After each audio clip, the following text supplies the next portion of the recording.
Foi entre aplausos, abraços e sorrisos que o educador Wagner Peruso recebeu da Casa do Povo o título de cidadão caxiense.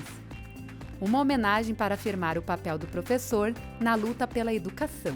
Eu faço uma fala hoje à noite e ela se fundamenta exatamente na valorização desse profissional, né? Que sapateia todos os dias, que faz muitas tentativas todos os dias, que precisa ter tomadas de decisões, 1000 tomadas de decisões em um dia, para fortalecer, para fomentar, para trazer para perto, para dar carinho e para potencializar a aprendizagem. Peruso chegou em Caxias do Sul nos anos 2000. É servidor público municipal há mais de 10. Formado em Educação Física, mestrado e doutorado em Educação. Wagner Peruso também foi diretor da Escola Municipal Presidente Tancredo de Almeida Neves. O Tancredo, como é conhecido popularmente, lá no bairro Belo Horizonte, na zona norte de Caxias do Sul.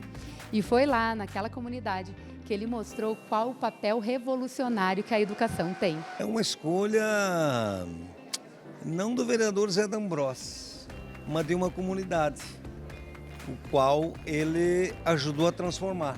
O Wagner, que veio de Veranópolis, né, escolheu Caxias e se dedicou muito, porque ele foi diretor durante 5 anos da Escola Tancredo Neves, uma das maiores do município, que ela fica bem centralizada ali no Belo Horizonte e que tem alunos do Quênio, do Portal da Maestra, do Santa Fé, do Vila IP, do Jardim das Torres, do Altos da Maestra.